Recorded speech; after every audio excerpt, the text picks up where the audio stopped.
بسم اللہ الرحمن الرحیم اگر تو می خواہی مسلمان زیستن نیست ممکن بجز قرآن بستن۔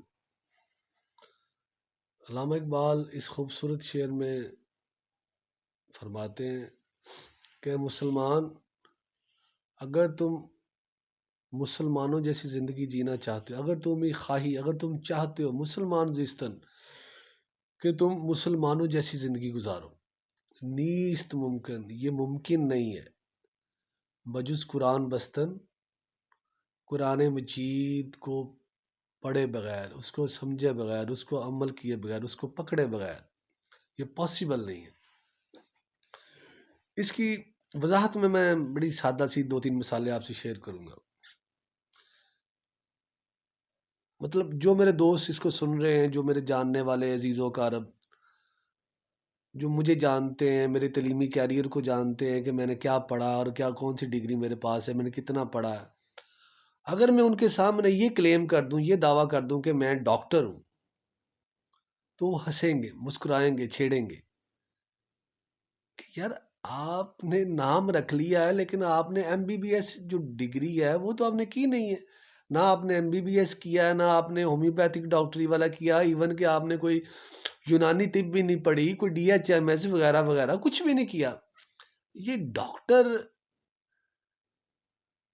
اس کے بغیر، ان ڈگری کے بغیر، سلیبس کے بغیر، کورس کے بغیر آپ ڈاکٹر کیسے بن گئے؟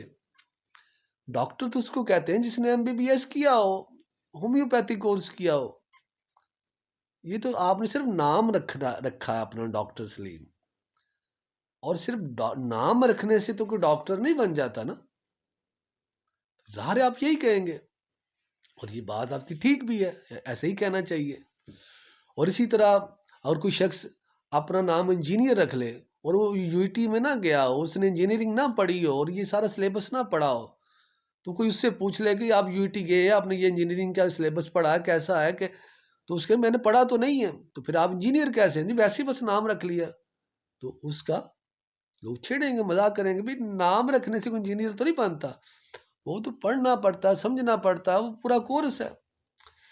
جس طرح دوستو یاد رکھیے، جس طرح پیپسی کی بوتل کے اوپر کالا پانی ہو، اس کے اوپر اگر شہد کا سٹیکر لگا دیں تو کیا وہ پیپسی کی بوتل شہد بن جائے گی؟ آپ اس کو شہد کے ریٹ پہ خرید لیں گے، کیونکہ اس کے اندر مٹیریل تو کچھ اور ہے، اس کے اندر شہد تو ہے نہیں، آپ اس کو وہ شہد کی ویلیو، شہد کی قیمت تو نہیں اس ریٹ پہ خریدیں گے۔ اور کسی نے MBBS نہیں کیا تو اس کو آپ ڈاکٹر نہیں ماننے کے لیے تیار، اور نہ جس نے انجینئرنگ نہیں پڑھی آپ اس کو انجینئر نہیں ماننے کے لیے تیار۔ یہی وہ کنسیپٹ ہے جو علامہ اقبال اپنے اس شعر میں بیان فرما رہے ہیں۔ اگر تم خواہی مسلمان زیستن، اگر تم مسلمانوں جیسی زندگی جینا چاہتے ہو، حقیقی مسلمان بننا چاہتے ہو، نیست ممکن بجز قرآن بستن۔ مسلمان تو فرما بردار کو کہتے ہیں اللہ تعالیٰ کے احکامات کا، مسلمان اللہ تعالیٰ کے احکامات کا فرما بردار کو کہتے ہیں، اور وہ شخص جس نے اللہ کے احکام کو پڑھا ہی نہ ہو، جانتا ہی نہ ہو، ان پر عمل کیا کرے گا؟ جس نے اللہ کے احکامات کو پڑھا ہی نہیں ہے تو ان پر عمل کیا کرے گا؟ اس لیے حدیث مبارکہ میں فرمایا کہ علم حاصل کرنا ہر مسلمان مرد اور عورت پر فرض ہے، یہ عورتوں کو کوئی استثناء حاصل نہیں ہے۔ دنیا میں تو آپ وہ ایجل اور مارجن لے لیتے ہیں نا، ہم خواتین ہیں، لیکن قیامت والے دن اللہ نے یہ بات حدیث مبارکہ میں، یہ حکم الہی ہے جو آپ صلی اللہ علیہ وسلم کی زبان مبارک سے ادا ہوا ہے کہ علم حاصل کرنا ہر مسلمان مرد اور عورت پر فرض ہے، یہ بہانہ نہیں چلے گا کسی کا، تو یہ سیکھنا چاہیے سب کو۔ تو کہنے کا مقصد ہے تو قرآن مجید تو اللہ تعالیٰ کی فرما برداری کا نام ہے، احکامات کا، اور اگر ہم نے اللہ تعالیٰ کے احکامات پڑھے ہی نہیں ہیں تو عمل کیسے کریں گے؟ ان کو سچا ان پر یقین، ان کی سچائی کا یقین تبھی کریں گے جب ہمیں پتا ہوگا یہ حکم ہے، ہاں میں اس کو سچا مانتا ہوں۔ اگر میں نے وہ حکم پڑھا ہی نہیں تو اس پر یقین کیا کروں گا؟